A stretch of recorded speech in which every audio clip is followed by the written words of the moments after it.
City हलचल पर अब एक विशेष कार्यक्रम। सिटी हलचल लगातार योगी सरकार के 8 सालों पर कार्यक्रम की सीरीज आपको दिखा रहा है, जिसमें हमने जनता से भी बात की थी, महानगर अध्यक्ष विवेक रस्तोगी से भी बातचीत की थी, जल राज्य मंत्री और ऊर्जा राज्य मंत्री के द्वारा जन जागरण की खबरें और कार्यक्रम भी आपको दिखाए थे। और अब कैंट के विधायक अमित अग्रवाल से राज्य सरकार की 8 साल की उपलब्धियों पर विशेष बातचीत की है। सिटी हलचल से बातचीत के दौरान कैंट विधायक अमित अग्रवाल ने बताया कि 2027 तक इंटीग्रेटेड टाउनशिप का अस्तित्व मेरठ में आ जाएगा। मेरठ का विकास भी नोएडा की तर्ज पर होने जा रहा है। सिटी हलचल के साथ इस विशेष बातचीत में कैंट विधायक अमित अग्रवाल ने मेरठ कैंट के विकास के बारे में तफसील से बताया। राज्य सरकार और केंद्र सरकार की मदद से ग्राउंड जीरो पर काम करने का दावा कैंट विधायक ने पुख्ता तौर से किया है, सबूतों के साथ किया है। उन्होंने बताया कि 2024-25 वित्तीय वर्ष में मेरठ की सड़कों का कायाकल्प करने के लिए राशि स्वीकृत हो चुकी है और बहुत ही जल्द मेरठ की सड़कों का कायाकल्प हो जाएगा। वहीं नगर निगम, मेरठ कैंटोनमेंट बोर्ड के अलावा दूसरी विभागों की योजनाओं में खर्च की गई राशि के बारे में भी उन्होंने सिटी हलचल पर बताया। कैटल कॉलोनी को लेकर सिटी हलचल से कहा कि जमीन ढूंढी जा रही है, बहुत ही जल्द शहर के बाहर कैटल कॉलोनी विकसित की जाएगी। तो देखिए सिटी हलचल के साथ विशेष बातचीत योगी सरकार के 8 साल पूरे होने पर कैंट विधायक अमित अग्रवाल के साथ। सुशासन के 8 साल, मेरठ कैंटोनमेंट बोर्ड में सुशासन के 8 साल धरातल पर उतरते हुए नजर आ रहे हैं और इसी को लेकर एक प्रेस कॉन्फ्रेंस की गई है, जिसमें बताया गया है आगामी 2 साल के क्या कार्यक्रम है, कितने प्रोजेक्ट्स पूरे हुए हैं और कितने प्रोजेक्ट्स पे काम करना है। लेकिन सबसे बड़ी बात इस प्रेस कॉन्फ्रेंस में यह है कि कनेक्टिविटी बहुत अच्छी दे रही है बीजेपी की केंद्र सरकार और योगी सरकार, लेकिन इस कनेक्टिविटी को लेकर क्या इकोनॉमिक ग्रोथ हुई है या नहीं, जानते हैं मेरठ कैंट के विधायक अमित अग्रवाल से। सर, बहुत बहुत शुभकामनाएं। 8 साल पूरे कर लिए हैं। उत्तर प्रदेश में 2-2, 2.5, 3-3 साल के मुख्यमंत्री हुआ करते थे, अब 8 साल के मुख्यमंत्री हैं। ये तो 80 साल तक भी देखेंगे आपको जी। अब ये शासन जाने वाला नहीं है, ये चिरस्थायी शासन है। जनता को पसंद आया ना, जनता ने विश्वास व्यक्त किया था, जनता ने अपना योगदान दिया था। मोदी जी ने भी कहा है कि उत्तर प्रदेश का जनता का मैं धन्यवाद करता हूं कि उन्होंने योगी जी की सरकार बनाकर एक इतना उत्कृष्ट कार्य किया है कि आज उत्तर प्रदेश ग्रोथ का इंजन बन गया है देश का, और जो बीमारू राज्य था आज वो उत्तम प्रदेश बन गया है। जब से आपको टिकट मिला है और हर महीने हम आपके साथ 2-4 बातें करते रहते हैं, तब भी आपने कुछ वादे किए थे और आज उन वादों को लेकर क्या कहेंगे? कितने % मेरठ कैंट को लेकर आपने वादे पूरे कर दिए? हमने वादे से ज़्यादा काम कर दिया जी। और हमने जनता को ये नहीं कहा था कि हम आपको ये कर देंगे तो हमें वोट दो। जनता को विश्वास था, पहले देखा था, पहले परखा था जनता ने मुझको, और तब मैं विद टिकट था। और 22 के बाद आपने टिकट की चर्चा करी, 22 के बाद भी विद टिकट था, और उसके पीछे बीच में 20 साल विदाउट टिकट भी मैंने काम किया। ट्रेन में तो यात्रा मैंने की, WT की या विद टिकट की, और मैं जनता को ये विश्वास है कि अमित जो करेगा हमारे लिए अच्छा करेगा, तो उसकी योजना से मैं चल रहा हूँ। अभी मुख्यमंत्री जी ने इंटीग्रेटेड प्लानिंग के लिए, डेवलपमेंट के लिए कहा है कि हम उसको प्रयागराज की तरह से बनाएंगे। पश्चिम उत्तर प्रदेश का केंद्र है और सब तीर्थ स्थान यहाँ पास पास हैं, तो एक तीर्थ स्थानों का सर्किट प्रयागराज की तरह से डेवलप होगा। उसके लिए उन्होंने जो एकीकृत की बात कही है, उसके लिए हमने अपने सुझाव विकास प्राधिकरण को और नगर निगम को दे दिए हैं। पूरी पुस्तिका है, PDF के माध्यम से आपको भी दी है, और हमने 60 बिंदु और भी दिए हैं। जो मेरठ डेवलपमेंट अथॉरिटी ने मीटिंग की थी उसमें भी 60 बिंदु दिए हैं। उसमें सड़कों का 12 प्रवेश सड़कें हैं मेरठ में जो आती हैं बाहर से, उन 12 को चौड़ा करना, डिवाइडर बनाना, जिससे कि लोगों को आने में दिक्कत ना हो। उनको बिजली के पोल हटाना, अंडरग्राउंड करना, टेलीफोन के पोल हटाना, जिससे यातायात में अवरोध ना बने। चौराहों को चौड़ा करना, चौराहों पर यातायात अवरोध ना हो, और फ्लाईओवर बनाना, एलिवेटेड रोड बनाना, ये सब काम हमने उसमें लिख के दिए हैं। आगे 20 साल तक बिजली की दिक्कत ना हो, उसके लिए हमने 220 kV का बिजली घर, हमने उसके अंदर 10 33/11 132 के बिजली घर, 10 33/11 के बिजली घर, ये सब मांगे हैं, वो हम योजना में दिए हैं, वो हमको मिलेंगे। तो आगे निर्बाध बिजली, जैसे आज निर्बाध आपूर्ति हो रही है, पूरे टाइम बिजली मिल रही है, आपको पूरे टाइम बिजली मिलेगी। 5+3, 3 आपके हाथ में है।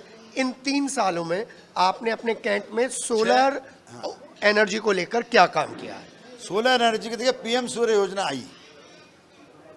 घर में हम देखते थे बचपन से, महिलाएं अचार के जो बर्तन होते थे सूरज में रखती थी, पका लेती थी उससे। तो देखिए वहाँ से आइडिया क्लिक होना चाहिए ना कि हम इतनी धूप आ रही, बेकार जा रही है, घर के ऊपर प्लांट लगा दिया है, उससे बिजली बन रही है। आप जितनी बिजली ले रहे हैं, जितनी बना रहे हैं, उसका सेटअप हो जाएगा, समायोजन हो जाएगा, आपकी ज़्यादा बन जाएगी तो आपको पैसे मिल जाएंगे घर पर। घर बैठे आपका उद्योग लगा दिया मोदी जी, योगी जी ने। जैसे वोट खींचने में कैंट ने लाइन खींची थी, ऐसे सोलर पैनल लगाने में भी लाइन खींची। बिल्कुल निश्चित रूप से सारे डिपार्टमेंट जो आपके एरिया में आ रहे हैं, सब डिपार्टमेंट, इन सब का भी टेलीस्कोपिक विकास होना है। अभी सारे मंडलीय कार्यालय एक जगह मल्टी स्टोरी बिल्डिंग में आएंगे, सारे जिला कार्यालय एक मल्टी स्टोरी बिल्डिंग में आएंगे। अंग्रेजों के ज़माने में जो विभागों को ज़मीन दी गई थी, बेतरतीब बांटी गई थी, उन सब का भी रेगुलराइजेशन होगा और ये ज़मीन जो है विकास के अंदर काम आएगी। कैंटोनमेंट बोर्ड को लेकर आप विशेष रूप से सक्रिय हो कि किसी की कोई हक ना मारा जाए, उसमें आपको कितनी सफलता मिली है? देखिए बहुत बड़ा काम है, 200 साल से पुराना इतिहास है कैंट का, और अभिलेख भी नहीं है लोगों के पास। मैंने अभिलेख ढूंढ के लगाए हैं और जनता को उनका हक दिलाऊंगा। जो सिविल एरिया, वो तो कहते हैं घोषित सिविल एरिया, घोषित सिविल एरिया नहीं, घोषित सिविल एरिया नहीं, जहाँ जहाँ सिविलियन रहते हैं वो सिविल एरिया है। ये मुहिम है, ये मुहिम है। वो सिविल एरिया में बंगला एरिया भी है, वो सब एरिया नगर निगम में सम्मिलित हो, उसका प्रयास चल रहा है। वो किताब भी मेरी 93-95 पेज की है। आज की विकास की पीडीएफ भी 93-95 पेज की बनी है। वो मैंने रक्षा मंत्री जी से लेके, मुख्यमंत्री जी से लेके यहाँ अधिकारियों को सबको दी है, मैंने रक्षा मंत्रालय के अधिकारियों को भी दी है। उस पर स्टडी चल रही है, निश्चित रूप से जनता के हक में फैसला होगा। एक अलग सवाल, कैंटोनमेंट बोर्ड में बहुत पार्क हुआ करते थे, वो धीरे धीरे कम होते जा रहे हैं कैंटोनमेंट एरिया में। कैंटोनमेंट एरिया में पार्क नहीं, वैसे मोहल्लों के अंदर खुले स्थल हैं, वहाँ पर चौक हैं, पार्क तो इतने नहीं है। पार्क तो गांधी बाग है और जितने भी पार्क हैं वो अपनी जगह हैं। पार्कों टाउन हॉल है, जैसे टाउन हॉल आपके यहाँ, अपने यहाँ टाउन हॉल है जी जी, तो वो टाउन हॉल है, तो पार्क के पास लेडीज पार्क है, बच्चा पार्क है। हाँ, तो वो सब उसकी जगह, और नए भी हमने कहा है नए स्थल डेवलप किए जाएं। वेद व्यासूरी में देखिए कितना बड़ा पार्क डेवलप हो रहा है। इसी तरीके से जो है पल्लवपुरम में भी पार्क डेवलप हो रहे हैं, गंगानगर में पार्क डेवलप हो रहे हैं, तो उधर उस पर भी काम चल रहा है। Multi storage parking, multi level parking MDA बनाएगा 60 करोड़ रुपए से, कचहरी के अंदर डीपीआर तैयार हो रही है। बच्चा पार्क से और भैसाली ग्राउंड तक, शहीद स्मारक तक एलिवेटेड रोड 60 करोड़ रुपए से एमडीए बनाएगा, उसकी डीपीआर हो रही है। आज भी बहुत सारे टेंडर हुए हैं जो सड़कों के चौड़े करके नई सड़कें निकालने के, यूनिवर्सिटी से पीछे की सड़क, यूनिवर्सिटी के पीछे सड़क निकलेगी, मेघदूत की पुलिया, कचहरी, कोऑपरेटिव बैंक की पुल, ये नए पुल पड़ेंगे इस पर, जिससे ट्रैफिक जाम ना हो। और सूरजकुंड की जो पुल है वो भी चौड़ा करा जाएगा। इस तरह से हर तरफ हमारा ध्यान है कि हम जनता को कहीं भी रुकावट पैदा ना हो, आबाद गति से जनता जाए, आबाद गति से जनता आए। सड़कों की हालत बड़ी जर्जर है कैंट में, विशेषकर कैंटोनमेंट बोर्ड में। अभी 19 सड़कें आपने प्लान के अंतर्गत आई हैं, बोर्ड बैठक में रखी है, लेकिन फिर भी आज 3 साल हो गए। अब आप सुनिए कि वो सड़कें जो हैं, बहुत सारी सड़कें वहाँ क्लासिफिकेशन है कैंट बोर्ड की हैं, बहुत सारी सड़कें एमईएस की है, उस वजह से प्रॉब्लम आ रही है। उस वजह से प्रॉब्लम आती है। लेकिन एमईएस ने पिछले साल भी बनाई थी, उससे पिछले साल ही बनाई थी। मैंने इसमें फिगर दी है, 6 करोड़ रुपए की उन्होंने खर्चा किया था। वो अब भी सड़कें बना रहे हैं। 31 मार्च तक एमईएस की सब सड़कें जहाँ आपको ख़राब लगती हैं वो सब बन जाएंगी, और कैंटोनमेंट बोर्ड की भी 16-17 सड़कों का टेंड हो गया है, वो भी बन जाएंगी। देखिए ये तो सड़कें बनती हैं, जनता चलती है तो टूटती भी हैं। जो टूटती हैं तो मरम्मत भी होनी चाहिए। कपड़े के अंदर छेद हो जाए, रफू कर लो तो आगे नहीं फटता है। रफू नहीं करोगे तो वो आगे फटता चला जाएगा। ऐसी सड़कों का है, यदि वहीं पैच लग जाएगा तो रुक जाएगा, वरना वो गड्ढा बड़ा हो जाएगा। ये 2025-26 के लिए कैंट विधायक अमित अग्रवाल ने अपने लिए क्या लक्ष्य निर्धारित किए हैं, क्योंकि आपके पास तो टाउनशिप से लेकर हर चीज का एक्सपीरियंस है। क्या लक्ष्य आपने अपने लिए निर्धारित किए हैं? लक्ष्य हमने ये निर्धारित किया है कि हम नोएडा की तरह से एक विकसित शहर इंटीग्रेटेड टाउनशिप की तर्ज पे। मेरठ को बना दें। वोट तो जनता अपने आप देती है जब काम करोगे आप तो। उस दिन माननीय योगी जी ने भी कह दिया, अरे अमित जी कैंट में क्या जरूरत है आपको इतना काम करने की, परेशान होने की। लेकिन हमारा काम करना है तो काम हमारा लक्ष्य काम करते रहना है। घड़ी की सुइयां अगर चलती रहेंगी तो टिक टिक की आवाज आती रहेगी, और अगर सुइयां रुकी तो मतलब टिक टिक की आवाज बंद हो जाएगी। तो ये जीवन चलता रहे तो ये विकास चलता रहेगा। बस अंतिम 2 सवाल, नगर निगम को उसके काम करने के तरीके में से 10 में से कितने नंबर दे रहे हैं? देखिए नगर निगम, सर सीधा सवाल नगर निगम बचाइएगा मत नगर निगम को। नगर निगम जितना बड़ा क्षेत्र है और जितने लोगों का उसमें दखल है, मतलब जितने लोग इन्वॉल्व हैं उसमें, 90 सभासद इन्वॉल्व हैं। आप मानिए हम 3 विधायकों से ही परेशान हो जाते हैं अधिकारी लोग, और 90 लोगों से नहीं परेशान होंगे। घर के अंदर आप तो चले जाते हो, सुनो, एंट्री भी नहीं है। घर के अंदर 2 बच्चे ही सारा घर उठाए रखते हैं सिर पर, वहाँ तो 90 बच्चे हैं। मुझे मालूम था आप 10 में से कितने नंबर दोगे, बताओगे? नहीं, हमारा काम ये है, हम नंबर देने का हमारा नहीं है, नंबर देगी जनता। हम परेशानियों को, दुश्वारियों को दूर करेंगे। नगर निगम को, महापौर जी को या अधिकारियों को, नगर आयुक्त को, जहाँ कहीं भी कोई कठिनाई आ रही होगी, सरकार से पैसा लाने में आ रही होगी, योजना बनाने में आ रही होगी, तो हम उसके लिए काम करेंगे। हमने उनको लिख के सुझाव भी दिए हैं, और 186 करोड़ के काम तो नगर निगम 3 साल में करा चुका है। 6 अरब से ज्यादा तो आपने जो योजनाएं दी हैं, 6 अरब से ज्यादा काम हुआ है सर। मैं कह रहा हूँ 186 का काम तो वो करा चुके हैं नगर निगम वाले मेरे क्षेत्र में। तो कैसे मैं कह दूं काम नहीं हो रहा? नहीं, काम की बात है, मैंने पूरा लगाया इसके अंदर। मैंने इसलिए तो पूछा 10 में से कितने नंबर देंगे। मैं तो पूरे नंबर दे रहा हूँ, 10 में से 10। और फिर वो जो कैटिल है, जानवरों को, डेयरियों को बाहर भेजना है, वो काम आपके एरिया में वो भी करेंगे, बाहर ले जाएंगे।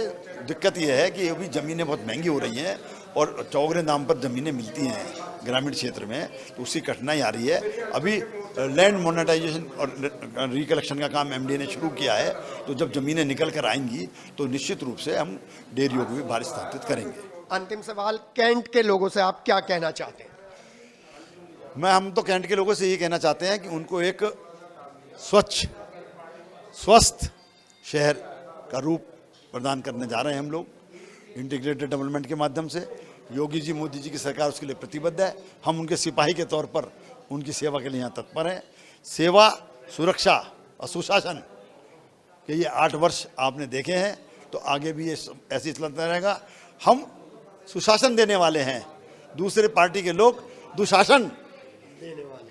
सुशासन का तो विलोम क्या है? कुशासन नहीं, दुशासन है। महाभारत वाला दुशासन है। जिसने द्रौपदी का चीरहरण करना था, उसको निवृत्त करना चाहता था, ये आज ये भारत माता को निवृत्त करना चाहते हैं ये विपक्ष के लोग। हम उनके विरोध में भारत में और उत्तर प्रदेश में सुशासन दे रहे हैं। सुशासन दिया है हमने इन 11 साल में और 8 साल के अंदर। हमारे साथ कैंट विधायक अमित अग्रवाल है। 5+3 का कालखंड है।